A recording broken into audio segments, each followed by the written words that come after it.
హైదరాబాద్ లో జరగబోయే మనీ మంత్ర money manifestation classes కి ఇప్పుడే కాల్ చేసి రిజిస్టర్ అవ్వండి.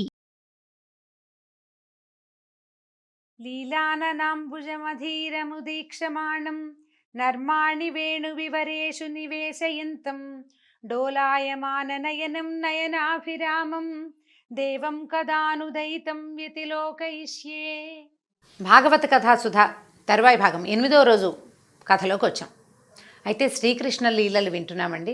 కృష్ణుడి కన్ను ఎప్పుడు మన మీద పడుతుందో, ఎప్పుడు మనం ఆ దేవుణ్ణి చూస్తామా అని ప్రతి ప్రాణి, ప్రతి వ్యక్తి, ప్రతి జీవి ఆరాటపడుతుంది. భగవంతుణ్ణి కంటితోటి చూడడం, అతన్ని మనసుతోటి తెలుసుకోవడం. కంటితో చూడడం సాధ్యపడకపోవచ్చు, కానీ మనసుతో మనం తెలుసుకోగలుగుతాం. ఆ దిశగా ప్రయత్నం చేయాలి జీవించి ఉన్న ప్రతి ప్రాణి కూడా. అయితే ఈ బలరామకృష్ణులకి 6వ సంవత్సరం వచ్చిందని చెప్పుకున్నాం కదా. 5 ఏళ్లప్పుడు అఘాసురుణ్ణి వధించాడు. ఓ ఏడాది గడిచింది. 6 ఏళ్ళు వచ్చేసరికి ఇంకొద్దిగా సాగారు. ఈయన ఏమనుకున్నా అంటే, నందుడు పిల్లలు కొంచెం పెద్దవాళ్ళు అయ్యారు, ఈ చిన్న చిన్న దూడల పని కాకుండా గోవుల్ని తోలే పని నేర్పించాలనుకున్నారు. ఇప్పుడు గోవుల్ని తోలే పని అంటే డైరెక్ట్గా ఇంత చిట్టి పిల్లలకి గోవుల్ని అప్పచెప్పరు. పెద్ద పిల్లలు పెద్దవాళ్లతోటి ఆవులు తోలే దగ్గరికి పంపిస్తారనమాట. ఇప్పుడు 5 ఏళ్ల పిల్లాడు ఉన్నంత ఎత్తే ఇంచుమించు ఆవు దోడు ఉంటుంది. 6 ఏళ్ళు అంటే ఒక రవ సాగుతారు కదా. కొంచెం గోవులు నడుస్తుంటే పక్కకి తప్పుకోవటము అవి కొంత మెలకువలు వస్తాయి. పైగా ఏడాది ఏడాది నుంచి ఈ పని చేస్తున్నారు, దూడలను తోలుతున్నారు కదా, కొంచెం తెలుస్తుందని ఏమనుకున్నారు, ఆవుల్ని మేపే పని కూడా అప్పచెప్పాలనుకున్నారు. అక్కడి నుంచి తమ మిత్రులతోటే కలిసి ఈ చిన్న మొదటున్న గుంపులోనే ఇంకా కొంచెం చిన్న పిల్లలనేమో దూడల దగ్గర ఉంచి కాస్త పెద్ద పిల్లలతోటి ఏరి తమ రాజకుమారుడి అన్నయ్యని ఇద్దరిని పంపించారనమాట. క్రమంగా గోపాలనలో మెలకువలు నేర్చుకుంటున్నారు. గోపాలనలో మెలకువలు ఏముందండి, ఆవును తోలుకెళ్ళటం, దాని దారిన వాడి దారిన అవి నడుస్తుంటే వెనకాల నడవటం, అంతే కదా అని సాధారణంగా అనిపిస్తుందండి. అడవుల్లో తోలేటప్పుడు మెలకువలు కావాలి. తడిగా ఉన్న వైపు గొడ్లను వెళ్ళనివ్వకూడదు. దాన్ని పిలిచే మార్గం తెలియాలి. ఏదో ఏ ఓ అంటే రాదు, దానికి ప్రత్యేకమైన పిలుపులు ఉంటాయి. ఆ పిలుపు ప్రకారమే పిలవాలి. చక్కగా పిలవటం, వాటిని తమ వైపుకి తాము ఎక్కడున్నామో అక్కడే వాటిని ఉంచుకోవటం. ఏవైనా క్రూర జంతువులు అవి ఉన్న పలకువ తెలుసుకుని ఆ వైపుకి గోవుని వెళ్ళనివ్వకుండా ఉండడం. సమయపాలన చేయటం, సమయానికి చూసుకుని గొడ్డుకి ఆకలిస్తుందా, దాహం వేస్తుందా, పూలంతసేపు గడ్డి వేసిన తర్వాత దాహం వేస్తుంది, ఆ దాహం వేసిన చిన్నెలు గమనించడం, అదంతా గోపాలనకి ప్రత్యేకమైన విధులు. అవి నేర్చుకోవాల్సిందే. అందుకని ఈ మెలకువలు నేర్చుకుంటారని పంపించారు. ఈ గోపబాలుడు వీళ్ళు ఏం చేశారంటే, వీళ్ళని గోవర్ధన పర్వతం ఎక్కించటల, వీళ్ళకు కూడా అడవిలోనే ఒక పక్కకి దూడలను తోలుకెళ్లే మైదానాలు వేరు, ఆవుల్ని తోలే అడవులు వేరనమాట. సరే ఏమైందట, ఈ గోపబాలుడు ఆ పక్కకి వెళ్ళేవాళ్ళు.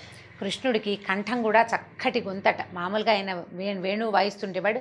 ఎంత బాగుందో, ఇంకోసారి వాయించని పిల్లలు వింటూ ఉండేవాళ్ళు. అందరి పిల్లల దగ్గర ఉండేవి వేణువులు. వినోదానికి అప్పటికి ఏమి మనకు మళ్ళీ ఫోన్లు ఉన్నాయి, ఏం లేవు కదా.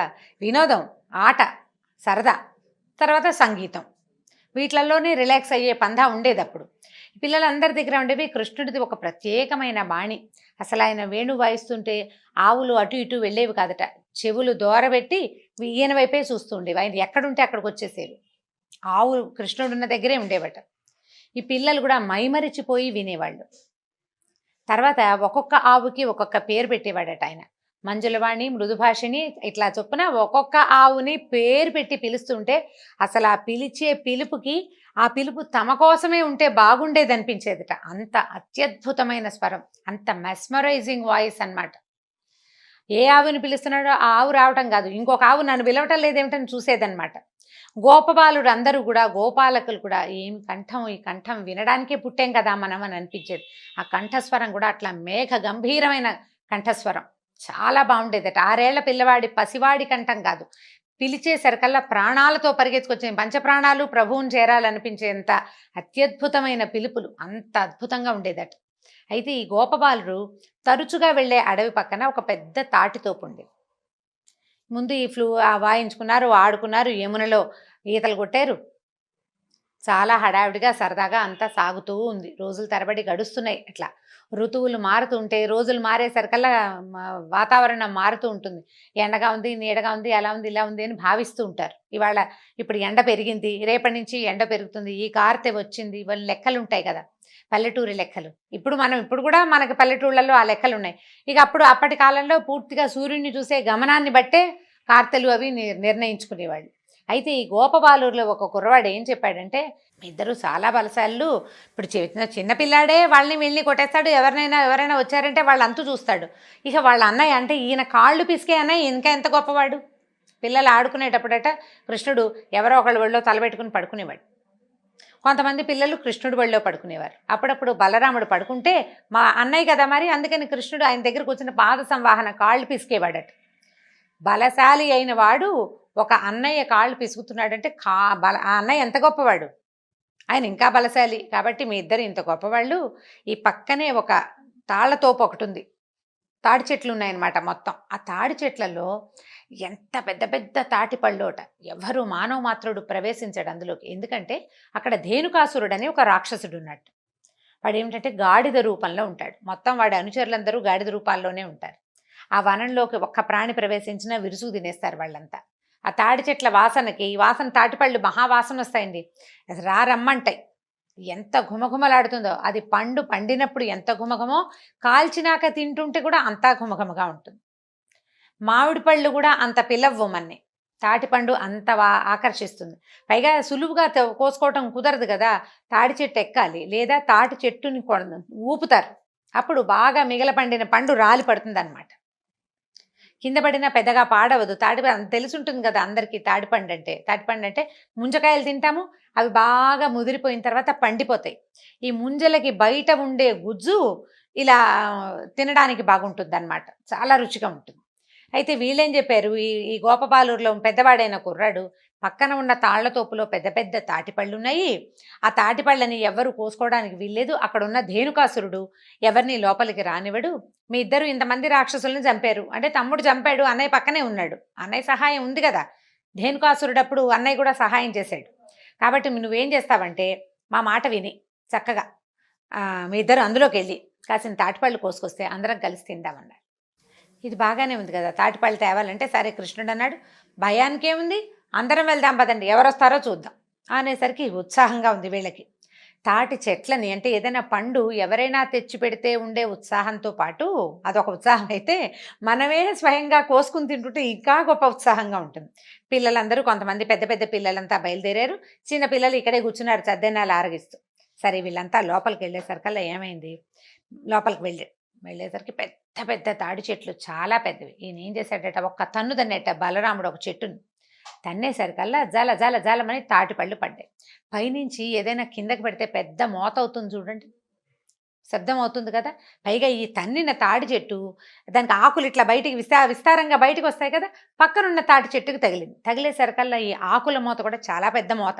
ఈ పెద్ద మోత అయ్యేసరికల్లా ధేనుకాసురుడు పరిగెత్తుకుంటూ వచ్చేసాడట. ఎవరో వచ్చారు తాళ్లతోపులో. కానీ రావటం ఇతను ఏం చేస్తాడంటే, గాడిద రూపంలో ఉంటాడు కదా, ముందు కాళ్ళతోటి శక్తి ఉండదు, గాడిద వెనక్కి తిరిగి వెనకాళ్ళతోటి తంతుంది. వెనక్కి తిరిగి ఈ బలరాముడిని తన్నబోయాడట. ఎప్పుడైతే వెనక్కి తిరిగి కాళ్ళు తన వైపు లేచాయో బలరాముడు ఊరుకుంటాడు. ఈయన ఏం చేస్తాడు, అంతకంటే వేగంగా కదిలి 2 కాళ్ళని ఒక చేత్తో పట్టుకున్నాడట. ఇట్లా పట్టుకోవటం ఏమిటి, గాల్లో గిర గిర గిర గిర తిప్పేశాడు. అపరిమితమైన బలశాలి బలరాముడు, చాలా బలంగా ఉంటాడు. 6 ఏళ్ల పిల్లాడంటే ఎంత ఉంటాడు, గాడిదంత ఎత్తుంటాడేమో అంతే, అయినా పట్టుకున్నాడు. ఈ తిప్పేసరికల్లా ఈ తిప్పిన విసురుకే అతని ప్రాణం పోయింది. ఈ చేతిలో ఉన్నటువంటి రాక్షసుడి శరీరాన్ని ఒక తాడి చెట్టుకేసి విసిరి కొట్టాడట.